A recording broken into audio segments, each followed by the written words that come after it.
नमस्कार, मैं हूं आपके साथ गुंजन दीक्षित। 2 रुपए किलो में गोबर खरीदी करने के बाद छत्तीसगढ़ में अब गोबर से बिजली बनेगी। गांधी के ग्राम स्वराज के सपने को साकार करने की दिशा में एक और कदम आगे बढ़ते हुए मुख्यमंत्री भूपेश बघेल ने ऐतिहासिक परियोजना का शुभारंभ किया। इस अवसर पर सीएम ने कहा कि छत्तीसगढ़ में ग्रीन एनर्जी के उत्पादन में अब ग्रामीणों की भी भागीदारी होगी। इतना ही नहीं, छत्तीसगढ़ के हर गौठानों में गोबर से बिजली बनाने की यूनिट लगाई जाएगी। इस योजना के तहत गोधन न्याय योजना के तहत किसानों से खरीदे गए गोबर का इस्तेमाल बिजली बनाने में किया जाएगा। इससे न सिर्फ पर्यावरण को फायदा होगा बल्कि गोबर खरीद कार्य करने वाली स्व सहायता समूह की महिलाओं को भी लाभ मिलेगा। इन तमाम योजनाएं, उनसे मिलने वाली लाभ के बारे में बात करने के लिए हमारे साथ कुछ मेहमान जुड़ रहे हैं। उनका तारुफ भी मैं आपसे कराती हूँ। सुरेंद्र शर्मा जी कृषक कल्याण परिषद से हैं और अध्यक्ष हैं। इसके साथ साथ बाबूलाल शर्मा वरिष्ठ पत्रकार हैं, हमारे साथ जुड़ गए हैं। सर, बहुत बहुत स्वागत है आप दोनों का। सबसे पहले सुरेंद्र शर्मा जी, आप ही के पास मैं आती हूँ। ग्राम स्वरोजगार के सपने को, बापू का ये सपना रहा, छत्तीसगढ़ सरकार साकार कर रही है, क्या कहिएगा?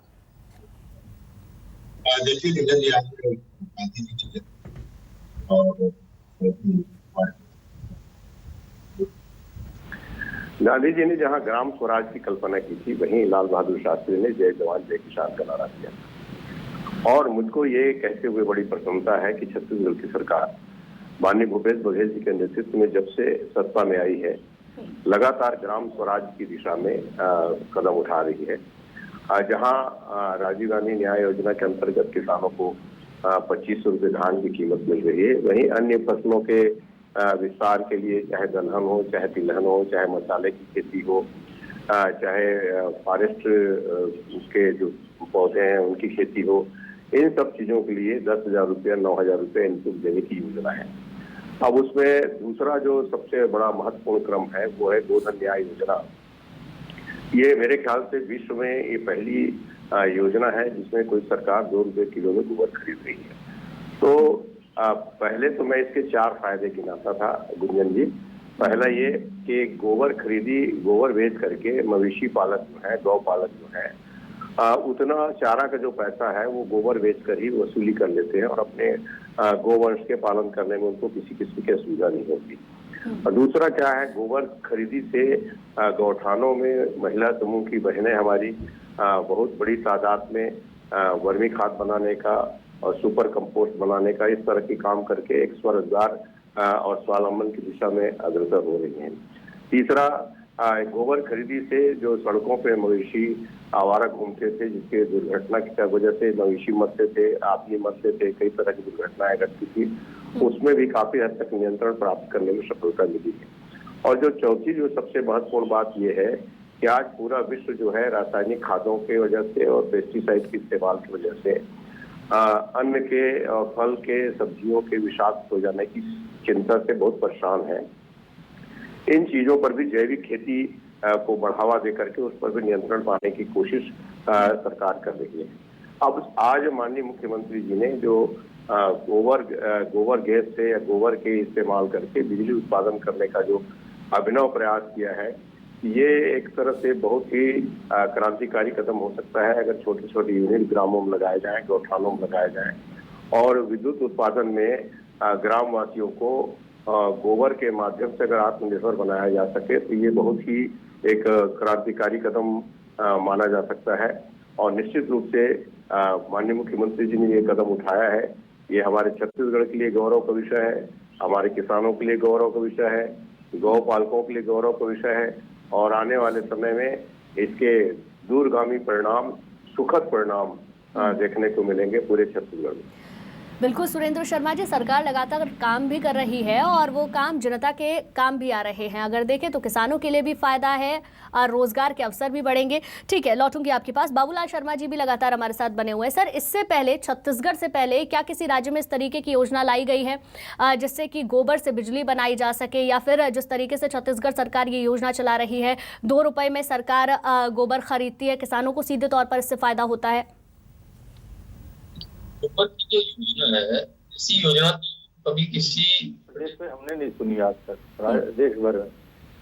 हम स्वयं चकित हैं कि इतनी सोच कैसे बनी मुख्यमंत्री जी कि गोबर जैसे को धन के रूप में परिवर्तित कर दिया और पॉकेट तक पैसा पहुंचाने का काम किया, जेब भरने का काम किया, गांव के लोगों का, गरीबों का ये बड़ी विचित्र सोच जो है, एक अच्छी सोच जो है हमने देखी, और निश्चित रूप से इसीलिए इसकी प्रशंसा हो रही है। गोबर से पैसा, ये आश्चर्यजनक तथ्य है। तो ये और दूसरी भी जितनी भी योजनाएं आप देखेंगे, ग्रामीण आधारित योजनाएं इनकी जो है ज्यादा है।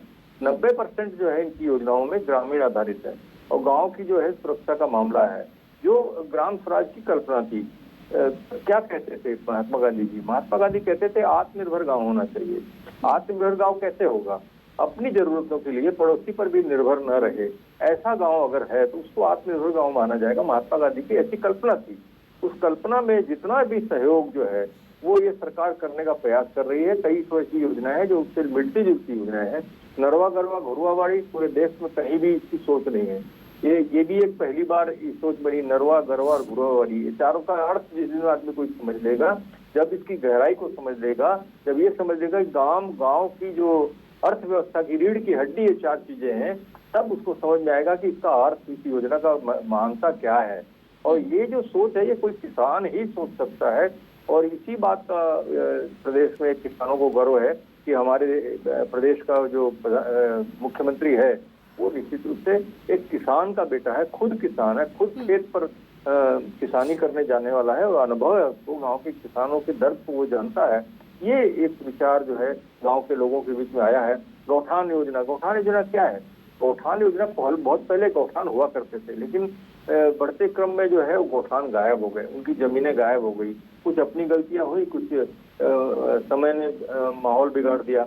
इसलिए जो है उस गौठान को फिर से विकसित करने का प्रयास, ताकि जो जानवर है वो रोड पे न घूमे, बेमौत न मारे जाए, और उनका जो गोबर है उससे भी धन एकत्रित किया जा सके। ये जो है ये निश्चित रूप से एक अच्छे सरकार की सोच है, और गांव के किसानों, गरीबों और महिलाओं के बारे में सोचने का काम इस सरकार ने किया है, ये मैं मानता हूँ। ठीक है बाबूलाल शर्मा जी। सुरेंद्र शर्मा जी भी लगातार हमारे साथ बने हुए हैं। सर, इस योजना को बेहतर तरीके से आप ही से समझ लेते हैं, किस तरीके से इस योजना से किसानों को फायदा होगा, युवाओं को फायदा होगा, जैविक खाद को लेकर लगातार सरकार काम ही कर रही है, और महिलाओं को कैसे फायदा होगा, ये थोड़ा सा आप बताएं। देखिए गुंजन जी, आज ही मैं एक गौठान से होके आया हूँ। कुकरा चुंदा करके गांव है, वहाँ गौठान में आज हमने गोबर खरीदी को आरंभ किया। छत्तीसगढ़ के लगभग 10,000 से अधिक गौठानों को मंजूरी मिल चुकी है। उसमें से 6-7 हजार गौठान पूरी तरह से संचालित होने लगे हैं। 5,000 से अधिक गौठान सक्रिय हैं, और गोबर खरीदी करके सरकार ने लगभग 100 करोड़ रुपया से अधिक की राशि गोबर बेचने वाले हितग्राहियों को प्रदान किया है। अगर आप गांव-गांव में घूम के देखेंगे, आप गौठान में जाएंगे, तो सबसे बड़ी बात तो ये है कि प्रत्येक पंचायतों में जहां गौठान है, वहां लगभग 10 से लेकर 15 एकड़ 20 एकड़ जमीन सुरक्षित किया जा रहा है गौठान के लिए और चरागाह के लिए। तो ये एक बहुत बड़ी उपलब्धि हो जाएगी आने वाले समय के लिए। दूसरी बात, हमारी सरकार जो है गौठानों को ग्रामीण महिलाओं के लिए उनको सशक्त बनाने के लिए एक तरह से आर्थिक गतिविधियों का केंद्र के रूप में भी परिवर्तित कर रही है। वहाँ हम हालर मिल दे रहे हैं, बेलर यूनिट दे रहे हैं, वहाँ मछली पालन हो रहा है, वहाँ मशरूम का उत्पादन हो रहा है, वहाँ मधुमक्खी पालन हो रहा है, वहाँ बहनें हमारी सब्जी की खेती कर रही हैं, वहाँ मछली पालन पोंड से तालाब बना करके मछली पालन का भी काम हो रहा है। तो अगर अभी ये शुरुआती दौर में है, लगभग 1-1.5 साल हुआ इसको, मगर ये जिस तरह से बहनों की रुचि इसमें दिखाई देती है, जिस तरह से ग्रामवासियों की रुचि इसमें दिखाई देती है, और जिस तरह से सरकार उनको प्रोत्साहित कर रही है हर तरह से उन संसाधनों को उपलब्ध कराने में या उन योजनाओं में जो त्रुटि हो उसको दूर करने में, तो ये निश्चित रूप से एक बहुत बड़ा एक आने वाले समय में आपको मैं कह सकता हूँ कि बहुत बड़ा परिवर्तन लाने वाली योजना होगी। ये जो आज बिजली बनाने की जो योजना सरकार ने शुरू की है, तो आप एक बात समझ लीजिए कि अगर इसमें किसी तरह से गांव को बिजली उत्पादन में आत्मनिर्भर बनाया जा सके, तो कितना कोयला बचेगा, कितना पेट्रोलियम बचेगा, कितना जो प्रदूषण है उससे गांव को बचाया जा सकेगा, शहर को बचाया जा सकेगा। तो कुल मिला के आने वाले समय में पानी एक बहुत बड़ी समस्या होने वाली है, प्रदूषण एक बहुत बड़ी समस्या होने वाली है, अवैध मात्रा में रासायनिक खादों का इस्तेमाल और पेस्टिसाइड का इस्तेमाल भी एक चिंता का विषय है।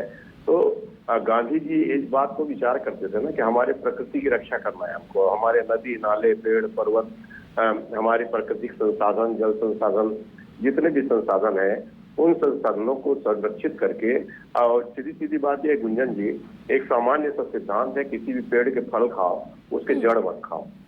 तो आज एक नए परिवेश में क्या हो रहा है कि प्रकृति के साथ उसकी जड़ खाने में लोग लग गए हैं, तो आने वाले समय में बहुत संकट का समय आ सकता है। तो छत्तीसगढ़ सरकार ने जो कदम उठाया है, किसानों को आत्मनिर्भर बनाने का कदम उठाया है, गौ पालकों को आत्मनिर्भर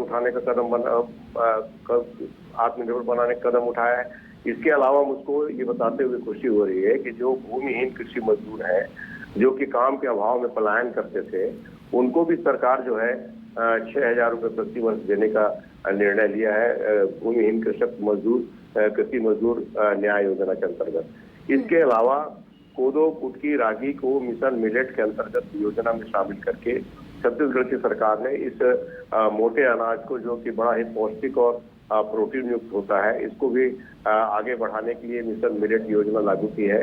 और कुल मिला के बात यह है गुंजन जी, दरअसल मैं अभी जैसे बाबूलाल शर्मा जी कह रहे थे कि 90% योजनाएं ग्रामीण क्षेत्रों के लिए है, तो मैं ये कह रहा हूँ कि छत्तीसगढ़ के तमाम लोग या तो नौकरी पेशा है, उसके बावजूद कृषि से जुड़े हैं, व्यापारी हैं फिर भी कृषि से जुड़े हैं, और सबकी जो जड़ें हैं वो गाँव में है। तो गांव का जो किसान है वो अपने आप में उपभोक्ता भी है। तो उपभोक्ता की जेब में अगर पैसे नहीं होंगे तो व्यापार कैसे चलेगा, उद्योग कैसे चलेगा। इसीलिए आप देखिए कि छत्तीसगढ़ की सरकार ने जो योजनाएं चलाई, तो पूरे देश में कोरोना काल में या आर्थिक मंदी का दौर चला, मगर छत्तीसगढ़ उस आर्थिक मंदी के दौर में भी बचा रहा। यहाँ पर मोटरसाइकिल, ऑटोमोबाइल सेक्टर में या किसी भी सेक्टर में अगर देखा जाए तो मंदी का दौर नहीं आया, क्योंकि पिछले 3 सालों में छत्तीसगढ़ की सरकार ने किसानों के जेब में विभिन्न माध्यमों से लगभग 80,000 करोड़ रुपया उनकी जेब में डाला है। बिल्कुल सुरेंद्र शर्मा जी, लगातार सरकार काम कर रही है। सरकार की किसी भी योजना की बात कर ले, चाहे नरवा गरवा गुरवा बाड़ी की बात कर ले या फिर गोधन न्याय योजना की बात कर ले, हमेशा सरकार इस तरीके की योजना बनाती जा रही है जिसका सीधे तौर पर फायदा किसानों को ही हो रहा है, जो बात आप कह भी रहे हैं। सर, ये जो योजना है इसको लेकर स्व सहायता समूहों को ये सौंप दी जाएगी, तो क्या इसके लिए कोई अलग से उन्हें प्रशिक्षण दिया जाएगा, कोई ट्रेनिंग दी जाएगी?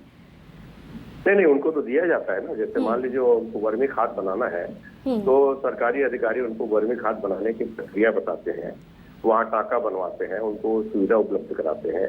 या अगर स्व सहायता समूह की बहनें मछली पालन करना चाहती हैं तो फिशरीज विभाग जो है उनको पूरा स्किल्ड उपलब्ध कराता है, उनको सीड उपलब्ध कराता है, कैसे उसको उत्पादन करना है, कैसे उसको मार्केटिंग करना है, उसको किस तरह का चारा खिलाना है, वो सारी चीजें भी उपलब्ध कराई जाती हैं। हालर मिल अगर चलाना है तो उसको कैसे चलाना है। तो जितनी भी किस्म की आर्थिक गतिविधियां हमारी महिला समूह की बहनें कर रही हैं, उसके लिए सरकार के द्वारा बाकायदा प्रशिक्षण का भी प्रोग्राम है, और सरकारी अधिकारी जो उसके जानकार हैं उसके साथ रहते हैं। हार्टिकल्चर में जैसे है सब्जी लगाने का काम है, या आम के पेड़ है, अमरूद के पेड़ है, आंवला का पेड़ है, तो कैसा पेड़ लगाना चाहिए, कौन जल्दी फलेगा, किसका फल जो है ज्यादा स्वादिष्ट होगा, किसको बेच करके हम अधिक लाभ कमा सकते हैं। इस तरह की सारी गतिविधियां, मैं आपको एक बात कहता हूँ गुंजन जी, कि आप अपने किचन में जाएंगे तो सिवाय नमक और शक्कर के जितनी भी चीजें सब खेती की हैं, बल्कि शक्कर भी खेती की है, शक्कर भी खेती का ही उत्पादन है, गन्ना से शक्कर बनता है। तो किचन के जितने भी सामान है सब पूरा का पूरा सामान जो है कृषि का उत्पाद है। तो इन सारी चीजों को उत्पादन छत्तीसगढ़ में संभव है। छत्तीसगढ़ में कुछ इलाकों में अभी चाय की खेती हो रही है, कुछ इलाकों में कॉफी की खेती हो रही है, कुछ इलाकों में मखाना की खेती हो रही है। तो ये आने वाले समय में आपको इसका विस्तारित स्वरूप दिखाई देगा, और सरकार पूरी तरह से किसानों को समृद्ध बनाने के लिए, संपन्न बनाने के लिए पूरी तरह कटिबद्ध है। और हम ये चाहते हैं, हमारी सरकार ये चाहती है कि इसके साथ ही जो बहनें हैं जो कि खेतों में पूरा मेहनत करती हैं, घर में पूरा मेहनत करती हैं, तो उनके अतिरिक्त आमदनी का कोई एक जरिया बने, वो एक जगह समूह में इकट्ठा होकर के अपने प्रतिभा का उपयोग करें, अपनी क्रिएटिविटी का उपयोग करें, और समूह बना करके सामाजिक आदान प्रदान की दिशा में भी आगे बढ़ें, ताकि हमारे गांव में, शहरों में जो समरसता की वातावरण जो बनना चाहिए, उसमें भी इसका लाभ मिलेगा। बिल्कुल सुरेंद्र शर्मा जी, इसकी सोच कहाँ से आई वो भी मैं आपसे जानने की कोशिश करूंगी, लेकिन बाबूलाल शर्मा जी भी हमारे साथ लगातार बने हुए हैं। सर, पर्यावरण के लिहाज से देखें तो ये कितनी अच्छी योजना साबित हो सकती है, क्योंकि ग्लोबल वार्मिंग का इस वक्त हम सब शिकार हैं। ऐसे में पर्यावरण के लिहाज से अगर देखें तो ये इस योजना को आप किस तौर पर देखते हैं?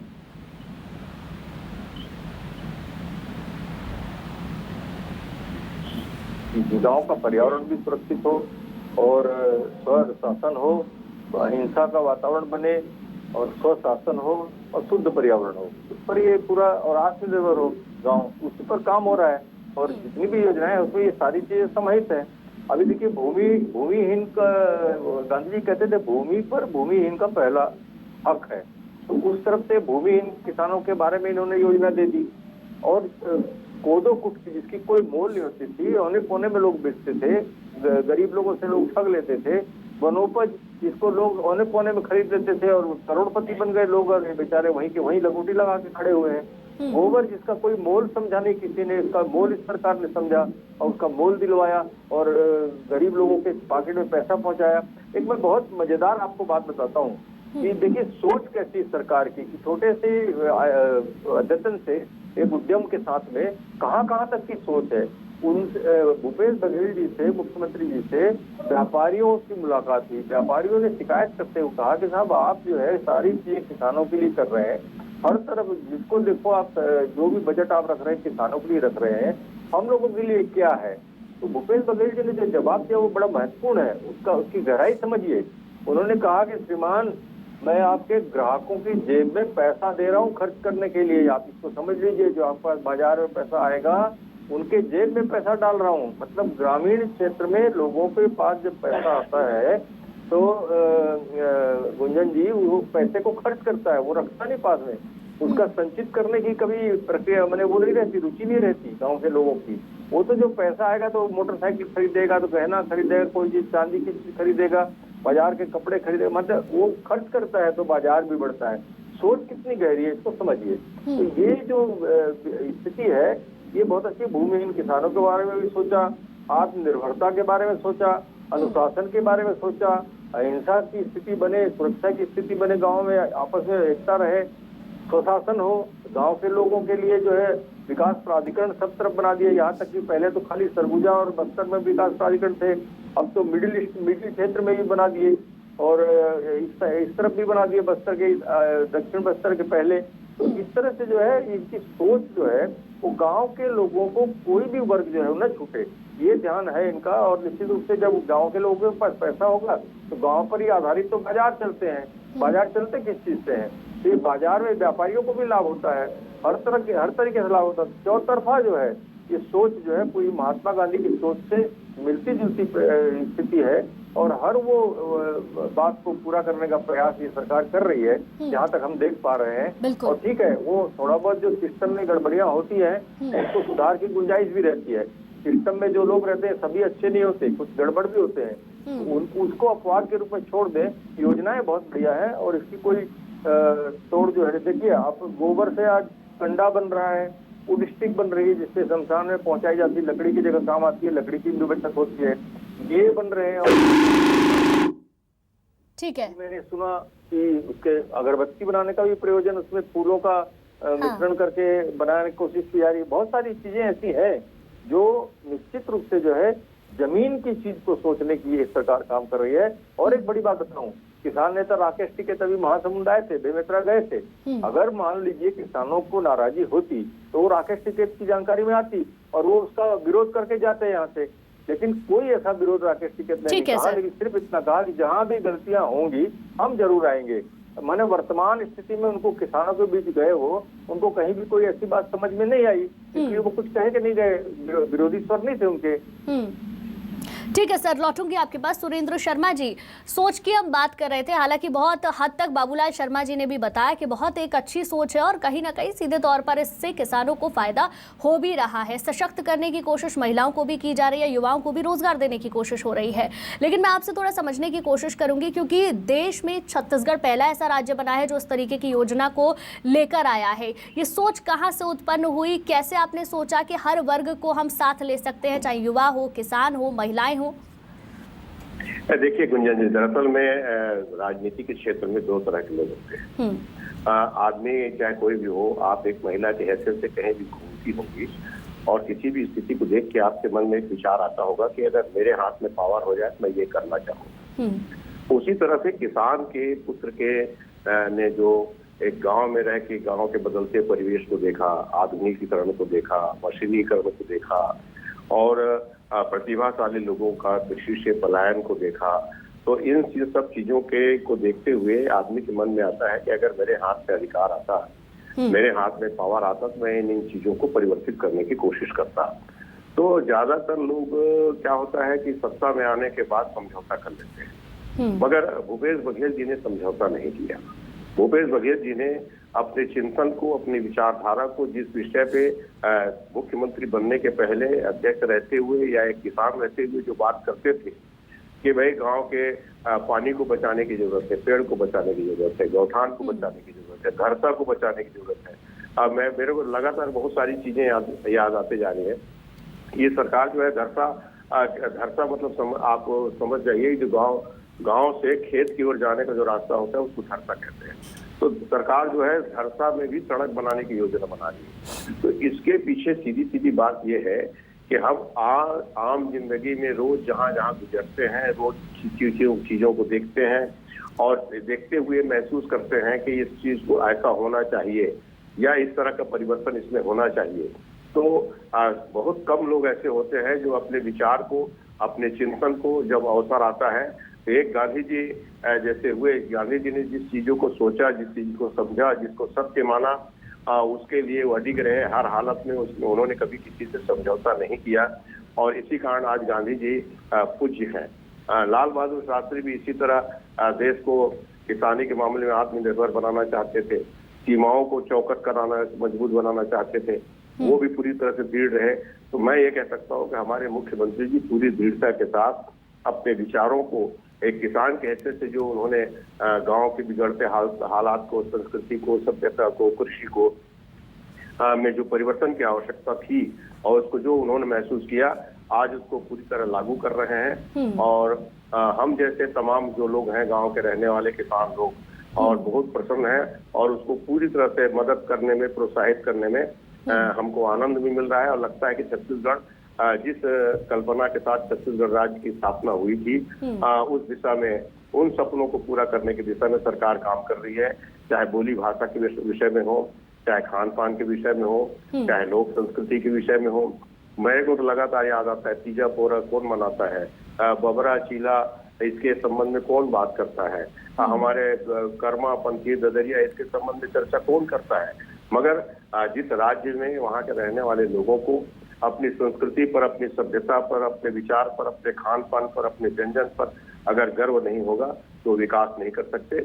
हमारी सरकार छत्तीसगढ़ के तमाम लोगों के अंदर एक गर्व पैदा करने की कोशिश कर रही है, उनको आत्मनिर्भर बनाने की कोशिश कर रही है और मुख्य बात यह है कि उनके स्वाभिमान को सुरक्षित रखते हुए आगे बढ़ने का प्रयास हमारी सरकार कर रही है। ठीक है सुरेंद्र शर्मा जी, गोबर से बिजली बनाने से पहले गोधन न्याय योजना भी सरकार की ओर से लाई गई, उसका कितना फायदा आप देख पा रहे हैं किसानों को हुआ है? क्योंकि ये भी एक अनोखी योजना थी, छत्तीसगढ़ में ही इस योजना की शुरुआत हुई। नहीं, देखिए मैंने बताया ना कि 100 करोड़ से अधिक की राशि हमने गौपालकों को दी है, गोबर बेचने को। ये तो एक राशि हो गई। इसके अलावा 10 लाख मीट्रिक टन से अधिक हमने वर्मी खाद बनाया और उसमें से अधिकांश वर्मी खाद जो है खेतों में जा चुका है और बहुत सारे लोग जैविक खेती की दिशा में अग्रसर हुए हैं। तो इसमें कुल मिला के अगर देखा जाए तो गौ पालकों को 100 करोड़ की राशि मिल गई। हमारी महिला समूह के बहनों को एक बहुत बड़ी राशि वर्मी खाद बनाने के कारण उनको पारिश्रमिक के रूप में मिला, कमीशन के रूप में मिला। तो बहुत तादाद में मवेशियों के दुर्घटना में मरने का जो दौर था उसमें कमी आई और इसके अलावा पर्यावरण की दिशा में भी काफी इस पर सुधार की जो प्रक्रिया थी वो आगे बढ़ी है। ये 1 साल 1.5 साल में इस समस्या का समाधान नहीं होगा गुंजन जी। ये जो बिगड़ते बिगड़ते भी समय लगता है तो बनते बनते भी समय लगता है। तो निश्चित रूप से हम अभी जो हमारा लक्ष्य है, जो हमारा चिंतन है, जो हमारे सपने हैं, उससे अभी हम उसके नजदीक नहीं पहुंचे हैं, मगर निश्चित रूप से एक सार्थक कदम उस दिशा में बढ़ाया जा चुका है। ठीक है बाबूलाल शर्मा जी, हम हमेशा आत्मनिर्भर देश, आत्मनिर्भर एमपी, आत्मनिर्भर छत्तीसगढ़ की बात करते हैं। इस योजना के बाद आपको क्या लगता है रोजगार के कितने अवसर बढ़ेंगे, कितना युवाओं को इससे फायदा होगा? देखिए, स्वरोजगार की योजना जैसी योजना है ये। आपको अगर दिल में आए तो इसी को व्यापार बना सकते हैं और व्यापार हो रहा है। मैं आपको जानकारी दे रहा हूँ कि गाँव में 4-4, 5-5 गाँव के लोग इकट्ठे होकर के महिलाएं जो हैं वो अगर कहीं दूर जाके बेच नहीं पाती हैं तो वो उसको खरीदने लगे हैं। कुछ लोग व्यापार की तरह कर रहे हैं उसको, ऐसा नहीं है। इसमें बहुत सारे रास्ते निकलेंगे, अगर आप सोचेंगे तो आपके रास्ते निकलेंगे। मैं इससे एक दूसरी बात कहना चाहता हूँ कि गोबर से जो है बिजली का प्लांट बनाने का जो योजना है, ये पहले मध्य प्रदेश के कार्यकाल में गोबर गैस प्लांट हुआ करते थे, जिससे लोग अपने रसोई बनाने का काम और 1, 2, 4, 10 बल्ब जलाने का काम किया करते थे। और वो गोबर गैस के बड़े बड़े गड्ढे पिट खोए जाते थे, उसमें एक टनल डाला जाता था, उसमें गोबर इकट्ठा किया जाता, जिससे गैस जो निकलती थी उससे वो बिजली जला लेते थे। उसी का ये बड़ा स्वरूप मुझे लगता है कि ये उसको बड़े स्वरूप में जो है ये इस तरह का उपयोग कर रहे हैं, बहुत बढ़िया बात है। और जो देखिए सोच की बात है, जो आपको सुरेंद्र शर्मा जी ने बताया ना, घर सा विकास योजना, जिसमें लोग चल के जाते हैं खेत तक के और उसमें पक्का सड़क बना देंगे, ये मतलब किसान के पैर में कांटा न लग जाए, इसकी भी सोच इस मुख्यमंत्री और इस सरकार। बिल्कुल, सबसे बड़ी बात यही है, जो सोच मुख्यमंत्री लेकर चल रहे थे और अब वो धरातल पर भी उतरने लगी है, जो योजना है उसका सीधे तौर पर लाभ मिल पा रहा है। बहुत बहुत शुक्रिया सुरेंद्र शर्मा जी, बाबूलाल शर्मा जी, आपका भी बहुत बहुत शुक्रिया हमारे साथ जुड़ने के लिए। तो गोबर से रोशन होगा छत्तीसगढ़, यही सोच सरकार की है और आज इसका शुभारंभ भी हो गया है। और सबसे बड़ी बात, स्व सहायता समूह को इसकी जिम्मेदारी दी जाएगी, जिससे महिला सशक्तिकरण में भी बहुत मदद मिलेगी। रुकेंगे एक छोटे से ब्रेक के लिए।